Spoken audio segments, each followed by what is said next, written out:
Halo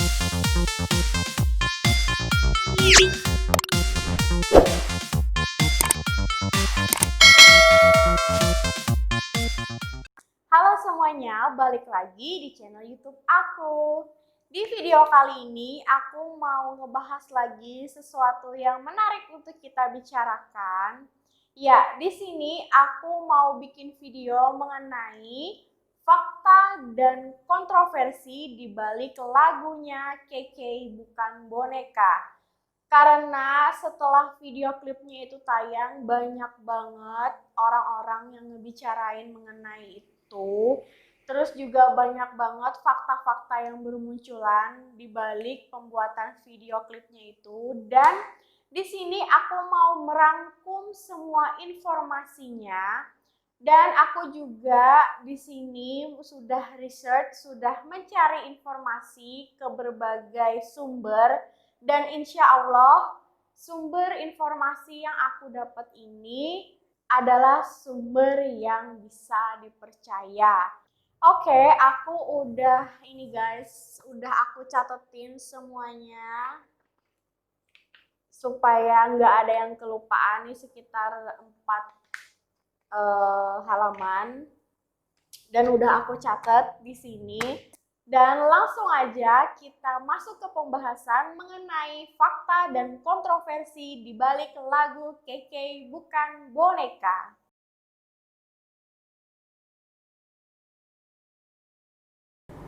Di sini aku sudah membagi menjadi sub-sub pembahasan yang akan kita bahas di dalam video ini.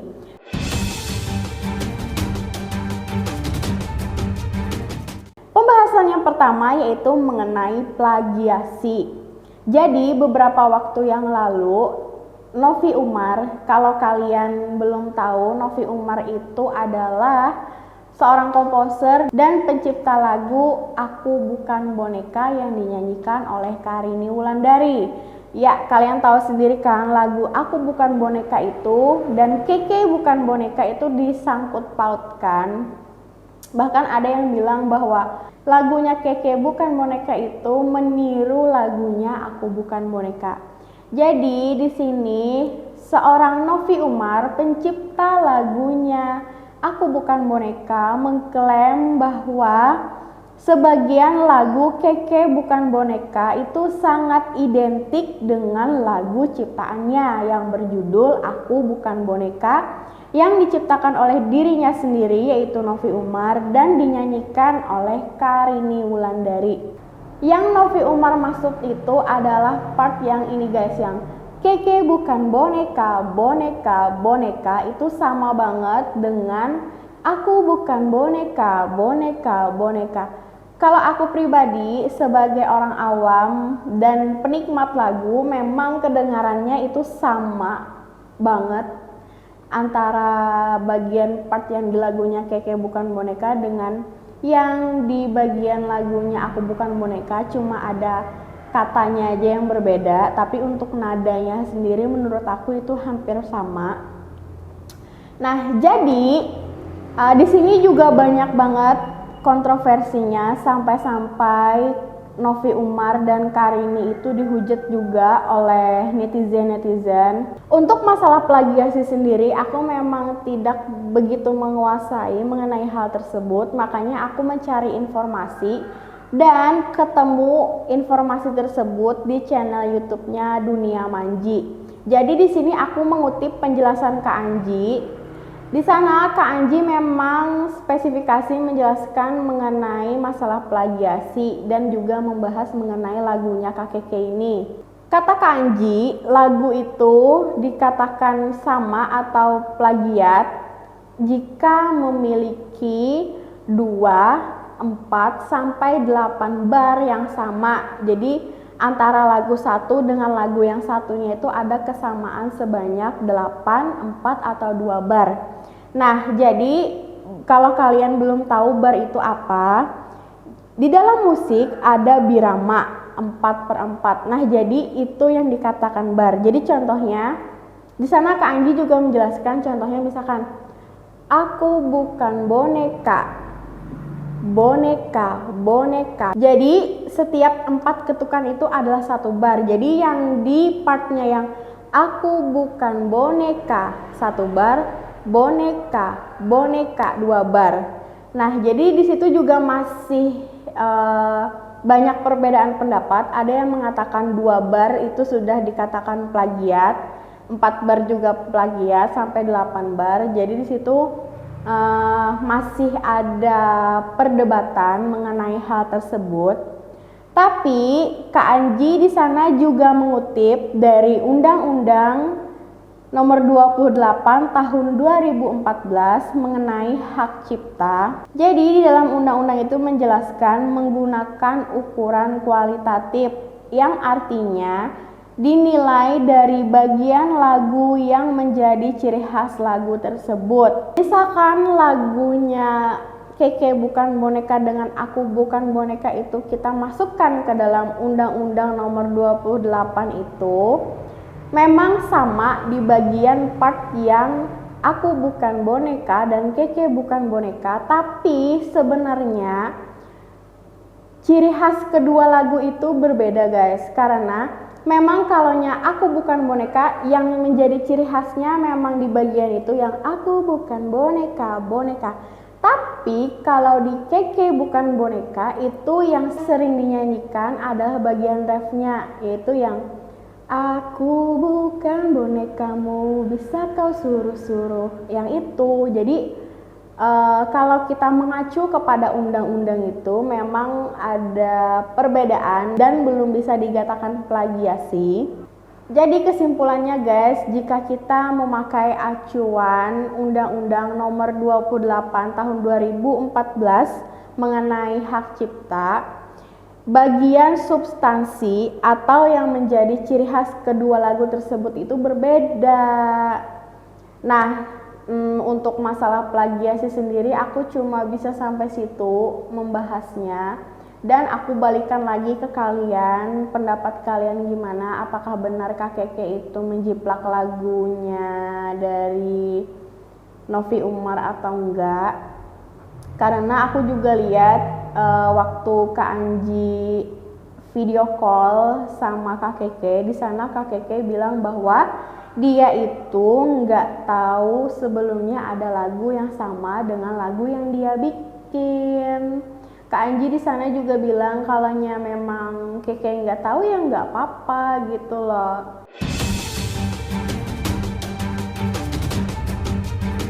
Bagian yang kedua itu mengenai video Keke yang di take down. Jadi untuk masalah take down videonya ini banyak banget netizen yang menyalahkan Karini, Nofie Umar dan juga Sony Music yang men-take down-nya. Tapi faktanya adalah, fakta yang aku dapat, ini juga aku mengutip dari channelnya Kak Anji, bahwa email yang men-take down adalah email perorangan. Jadi bukan pihak email perusahaan yang men-take down-nya, dan juga bukan dari pihak Sony Music yang men-take down-nya. Untuk masalah take down ini sendiri aku nggak banyak dapat informasinya, cuma memang dari keterangannya Karini, Nofie Umar dan juga dari Sony Music, mereka tidak men-take down video atau lagunya Kak Keke, dan ini juga masih jadi perbincangan yang belum terpecahkan siapa yang men-take down-nya itu. Jadi guys, kalian jangan dulu menghujat seseorang. Siapa tahu kan memang bukan mereka yang men-take down, tapi ada orang atau pihak-pihak lain. So, kalian harus cerdas dan jangan menghakimi seseorang tanpa ada bukti yang jelas.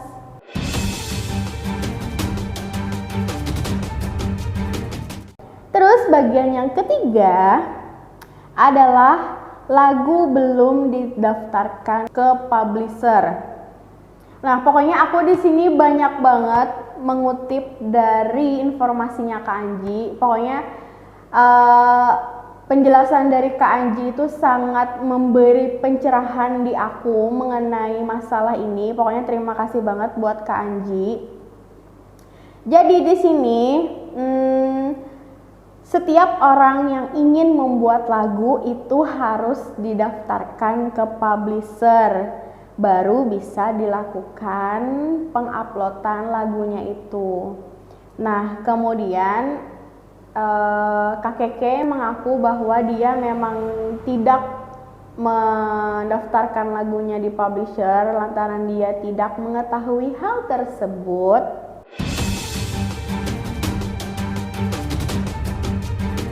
Bagian yang keempat, Keke takut dipenjara. Nah, jadi aku ada lihat Kak Anji kan tuh video call sama Kak Keke. Di sana Kak Keke menyatakan bahwa dia itu sangat takut kalau masuk penjara. Nah,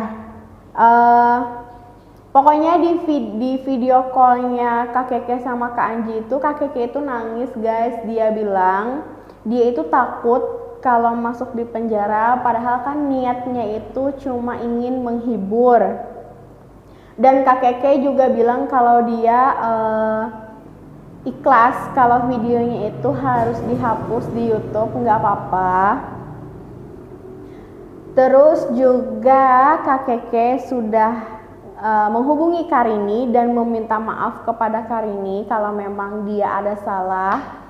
Sebenarnya guys, di sini Kak Keke mengaku bahwa dia itu membuat lagu tersebut karena dia dulu pernah tersakiti oleh mantannya. Jadi Kak Keke itu bikin lagu karena dari pengalaman dia, pengalaman cintanya dia yang lalu, makanya dia langsung terbersit di benaknya ingin membuat lagu tersebut. Jadi nggak ada niatan Kak Keke buat memplagiat lagu orang.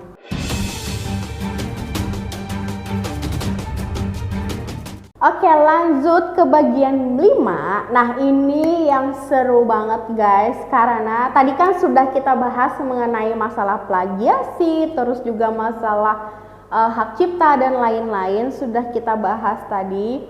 Dan kali ini masuk ke kontroversinya. Jadi, beberapa waktu yang lalu aku banyak banget lihat video-video orang gitu. Pokoknya aku dapat informasi kalau teman-temannya Kak Keke itu di blok, guys. Pokoknya Instagramnya itu di-unfollow, di blok, dan banyak lagi masalah-masalah yang lainnya yang akan kita bahas sekarang. Pembahasan yang kelima mengenai masalah teman-temannya. Konflik antar teman. Jadi aku juga lihat di channel YouTube-nya Kak Permesta Dias. Di sana Kak Dias video call teman-temannya Keke yang ikut juga di dalam video klipnya Keke Bukan Boneka. Di sana banyak banget fakta-fakta dan konflik yang terungkap di balik lagu tersebut. Yang pertama mengenai teman-temannya yang di blog. Jadi menurut pengakuan teman-temannya Keke, setelah lagunya itu diupload ke YouTube, Kak Keke itu langsung menjauh gitu sama mereka. Beberapa hari kemudian teman-temannya itu mendapatkan chat dari Kak Keke. Isi chatnya gini guys, maksudnya itu gimana dituduh ngerebut kamu dari Mita, padahal kamu pacaran sama siapa aja nggak masalah. Ya udah, semoga kamu bahagia. Jadi teman-temannya itu bilang kalau Kak Keke ngechat kayak gitu ke mereka. Jadi kan mereka kan kaget tuh guys, kaget kenapa nih Kak Keke jadi kayak gitu, dan mereka berinisiatif untuk pergi ke rumah Kak Keke. Dan di sana disambut oleh mamahnya Kak Keke. Mereka kan nanyain gimana ini masalahnya, kok Kak Keke ngechat kayak gitu. Awalnya Kak Keke enggan untuk menemui mereka, tapi akhirnya Kak Keke nemuin. Jadi setelah Kak Keke keluar, dia itu langsung marah-marah gitu ke mereka. Katanya, aku itu sebel dikata-katain orang ngerebut kamu dari Mita. Terus Kak Keke bilang ya udah aku salah. Langsung Kak Keke ngebanting bonekanya dan masuk ke kamar langsung teriak-teriak nggak jelas. Jadi begitu penuturan dari teman-temannya, bahwa ketika mereka datang ke rumah Kak Keke mau omongin itu secara baik-baik, tapi respon Kak Keke yang kayak gitu, langsung marah-marah nggak jelas dan teriak-teriak.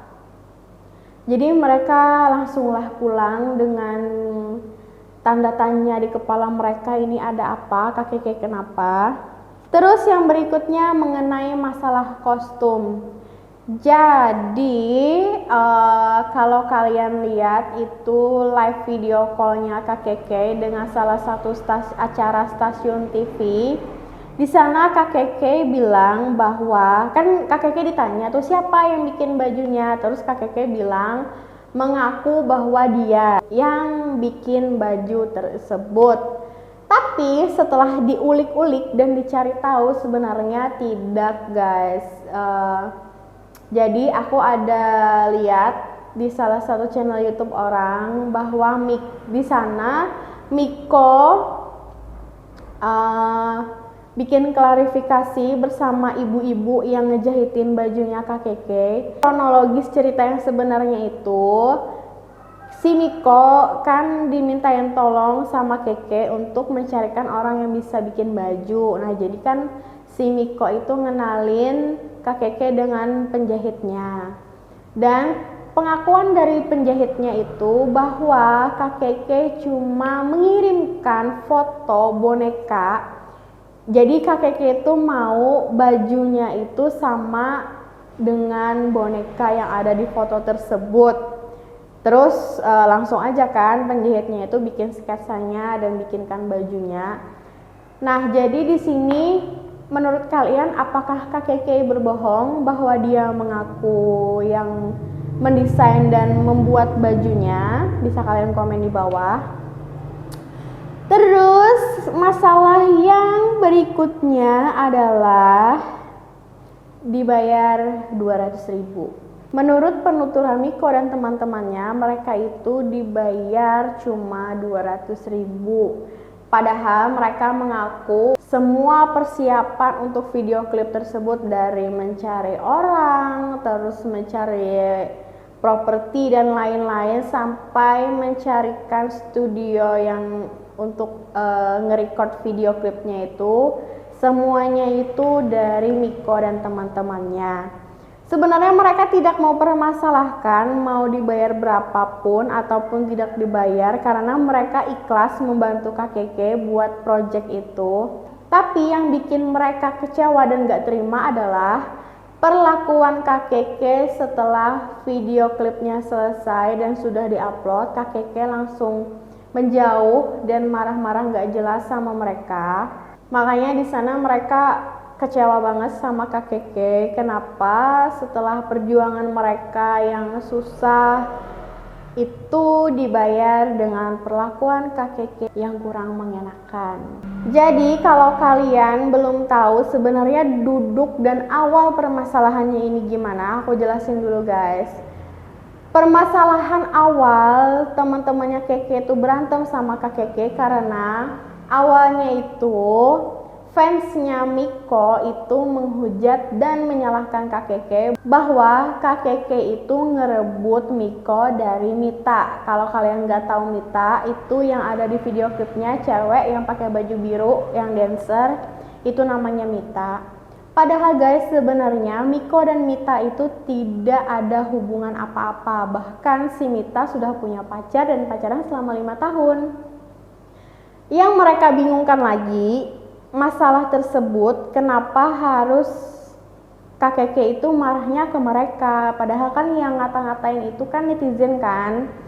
Makanya mereka bingung kok malah marahnya ke mereka gitu loh, bukan dibicarakan dengan baik-baik dan diselesaikan dengan baik. Ini malah marah-marah gak jelas sama mereka.